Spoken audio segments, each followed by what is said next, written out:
How wonderful that some of you already got to visit a mosque. You're very fortunate here in Atlanta because you have many mosques, many opportunities to reach out to our Muslim brothers and sisters.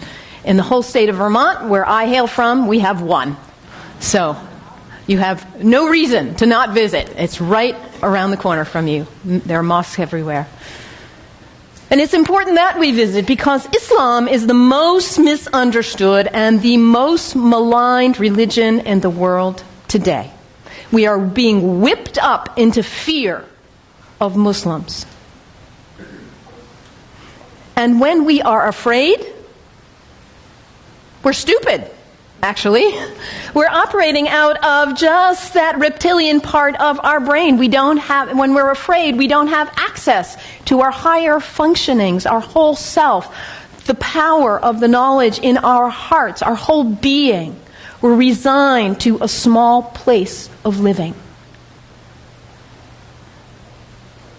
Ali, the son-in-law of the Prophet, says, people are afraid of what they don't understand. So my hope today is to share with you a little bit about what I love about Islam in order to invite you to a place of more understanding and less fear. Islam is very practical. If you are looking for insights about how to live a good life, how to be a good person, Islam has wonderful gems to offer to you. One of the things I love most about Islam is that it invites us to be concerned about what is the most important thing in life.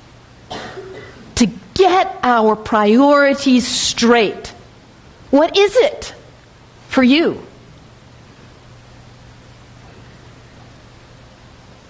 Stuff? Money?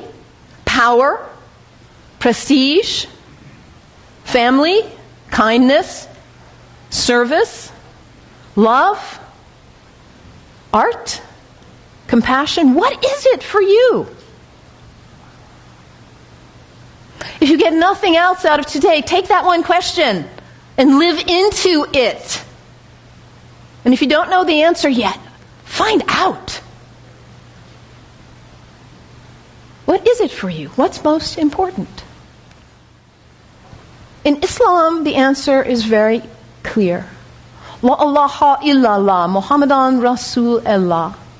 There is nothing but the source. God, the one. How did you say it, Anthony? That love which is greater than we can know. That's what matters. And Muhammad is his prophet, is the prophet of love. La ilaha illallah, Muhammadan Rasulullah. And the thing about us humans, when we get that clarity, we know what's important. What do we do with that? We forget. That's who we are. We humans, we are the great forgetters. How many of you made a New Year's resolution back on January 1st? How are you doing with it now? Let's be honest. How were you doing January 7th? We get this high resolve and this clarity, and then we get caught up in all the distractions, all the things pulling our attention here and there, and we forget. That poet, Mary Oliver, says, what is it you plan to do with your one wild and precious life? What is it? In order to not waste our life, we need to regularly hit that reset button, come on back to center, to our heart, to what we know is really why we are here, what we know is really important. Regularly throughout the day, to stop and come back and say, well, let me check in and remember what matters so I don't waste my day or my week or my month or my life. And for Muslims, this is prayer, salat. It is the second pillar of Islam. The first pillar, la ilaha illallah, to know what matters. And the second pillar is to hit that reset button in order to regularly come back to center and remember what really matters. And for Muslims, this is not an activity in the head.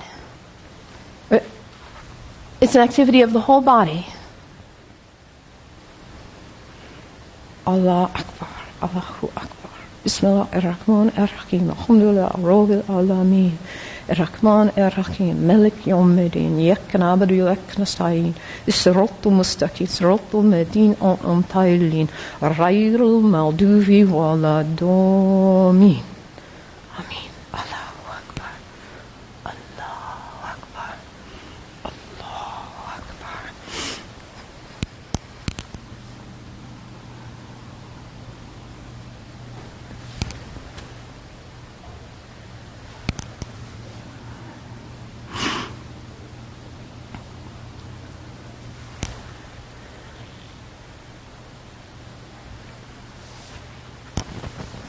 Can you imagine how limber you'd be if you did that 17 times a day? And it's done in the direction of Mecca, northeast, more or less. To hit that reset button in order to come back, to hear that voice still and small like we just sang about, to come back to what matters. So practical. I love that. The second pillar of Islam. Islam also reminds us to always be concerned about those who are less well off than ourselves. Over and over in the Quran it says, be concerned about the widows and orphans. Be generous.